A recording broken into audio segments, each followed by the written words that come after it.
What's up, everybody? My name is Shannon and I am still waiting for my Satyr, and today we are going to be recapping Wave 2 of the High Republic. So we did this for Wave 1, we are still within Phase 1 of the High Republic, but these books take place almost a year after the events of where we were at with, like Light of the Jedi, Test of Courage. That was all focused around the Great Disaster, which is basically when the giant ship went boom and we had the Nile threat that's being introduced. We start to learn about the Drengir when you get into the comics, when you get into Out of the Shadows, and where the comics have taken us up to this point, the Marvel comics by Cavan Scott. We are focused in on Avar Kriss and then a couple of other Jedi as they are investigating the Drengir. And the point that we're at right now with those is that Avar has allied herself with the Hutt cartel to kind of help work and fight back against these murderous plants, and that will definitely have consequences, and you see those consequences when you get into the Rising Storm, which is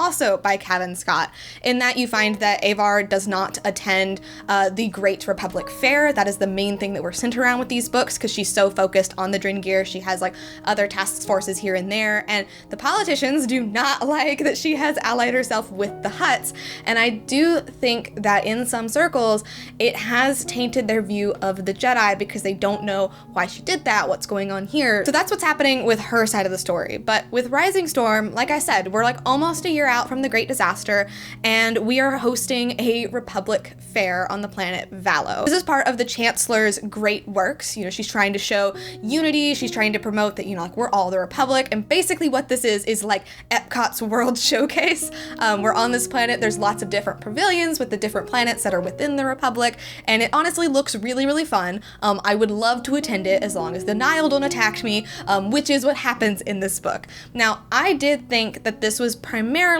going to be about Jedi Elzar Mann, because at the end of Light of the Jedi, he has this huge dark vision of these horrible things happening, and the book opens with him reflecting on that and then ultimately going to Valo because he knows something's gonna happen, he knows something is wrong. And I wouldn't say that he's the main character, but he is definitely part of our main cast. What I really like about him and what I love that Cavan Scott does is he is really dealing with his emotions, he's really going through it, and he does tap into the dark side within this book.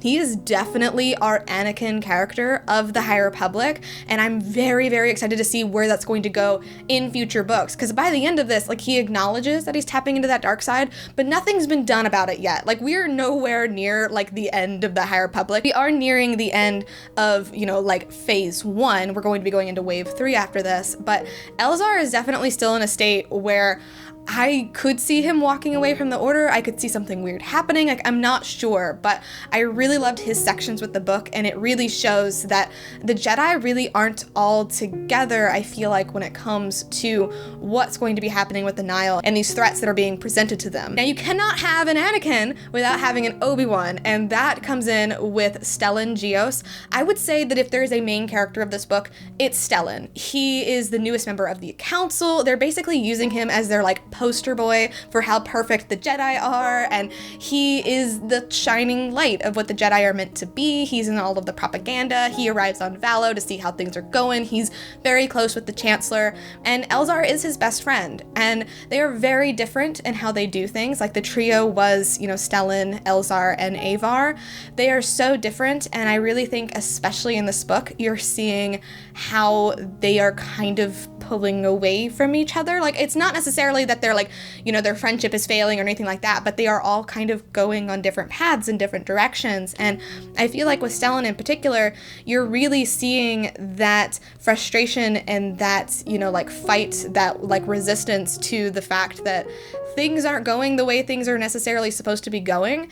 It reminds me a lot of the Obi-Wan that we see in Dark Disciple, and I'm very excited to see where that's going to take him going on, because in this book we spend about 50 pages establishing everything. We're establishing Stellan, we're establishing Elzar, we have a character named Ty who used to be a Jedi, but then she left the Order, now she's a mercenary, and a couple of other cast of characters in here. We also have the return of Bell, a Padawan from Light of the Jedi. He was the Padawan of Loden Greatstorm, who gets captured by the Nile.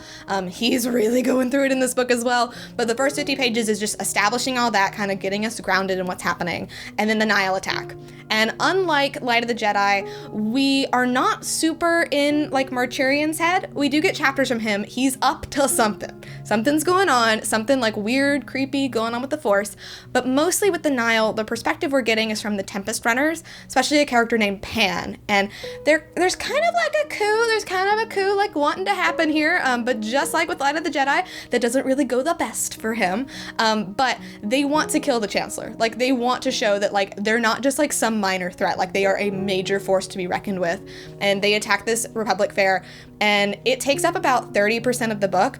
It's devastating. It's absolutely devastating. You see it from a lot of different perspectives. What I liked about this instead of Light of the Jedi is that the perspectives are always like our same characters. It's never like a random character here and there. It's always like we have these threads that we're following. I think maybe there was like 3 major ones and then like a 4th one here and there just to kind of tie it together and make it feel continuous. And the stress levels were up. It is a very, very tense attack that is going on here.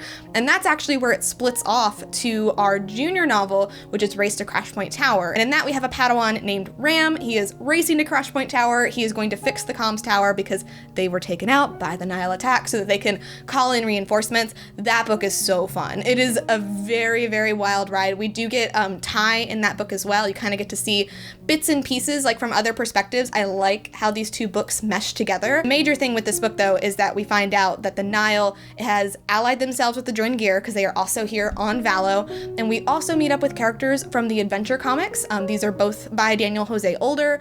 I have not read the Adventure comics, but what I like about Race to Crashpoint Tower is you don't have to have read them. They don't make you feel like you're missing anything, but it does make me like want to go read them. It makes me want to read that. It makes me want to learn more about Vernestra, learn more about the Droid Gear. Like it feels like a really good starting point, which is always great for a junior novel. So the Jedi kind of in a way prevail. I mean, they do manage to call in reinforcements. They get the comms tower back up. They're able to like get the Nihil off this planet, stop this attack, save people, that kind of thing.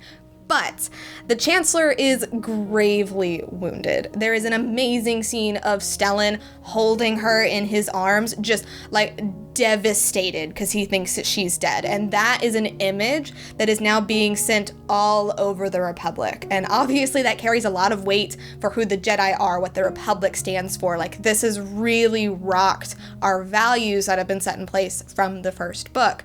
But I would count this as more of a Nihil victory because of how they have changed like where the Republic is sitting, like what the public opinion is going to be of the Republic, what their opinion is of the Chancellor, what their opinion is of the Jedi. Like, yes, they did protect them, but it was at a really, really great cost. And the Nihil did set out to kill the Chancellor, and while they didn't, they did get very, very close, and there's still a lot more to be said with them. Like I said, there was kind of like a coup happening around here. That doesn't really amount to anything because Marchurian is not going to go down very easily. There's another trap, just like the first book, where he's basically given over to the Jedi, and that is dealt with very, very swiftly. But the Jedi are onto them. They are onto the Nihil. They know that something's happening. The Chancellor has decided that she wants to give as many resources as possible to like finding the Nihil, stopping them, figuring out what's going on here. And that does lead our Jedi to the Nihil home base, where we are faced with the biggest threat that I think we've seen so far, and it is something called the Leveler. We still don't quite know what it is. It's some kind of beast. I think it infects the minds of Force users, and it turns people to stone. This book ends with Loden Greatstorm basically escaping. He's able to escape with the help of, I believe her name is Mary Santeca, and it's kind of amazing. I couldn't believe what was happening. I'm like, wow, he's actually going to escape. I thought he was going to be here much longer. We're really like tying in with what's going on with Bell because he had cut himself off from the Force. There were so many things happening. He was so devastated about his master. They are reunited, and then Loden is turned to stone, and that's where this book ends. And it was a lot. So by the end of this book, we basically have the Republic like reeling from this attack. We have Stellan, who I think is kind of shaken and not quite sure like what he's going to do, what kind of leader he's supposed to be. So many people are turning to him for help. We have Elzar, who has almost fallen to the dark side. Like he gives in to a lot of his emotions in this book. He is not the kind of Jedi that we're used to seeing, but the kind of Jedi that we've all been wanting to see. We have Avar, who has completely absent. We have Bell, who, again, devastated by the loss of his master. Like, so much is happening here. And all of this is gonna pour into our next book, which is by Justina Ireland. It's a young adult novel that'll be coming out in about a month, but like things are heating up. I liked the first wave of the High Republic, but this just really just blew it out of the water. I was completely amazed by what's happening, and I'm very excited to see what's gonna shape up when we get the next round of these books. So like I said, these are coming out in phases. We are still technically in phase 1, but phase 1 should be wrapping up, I believe, with the next wave. So who knows what's gonna happen. I think we are headed for some really crazy rocky territory with our Jedi. But that's gonna do it for wave 2 of the High Republic. If I missed anything, if you want to fill in anything for anybody, please do so down in the comments down below. Be sure to subscribe. I talk about Star Wars books all the time, as well as lots of YA, fantasy, all that kind of stuff. Give this video a like if you liked it, and we'll see you guys next time. Bye.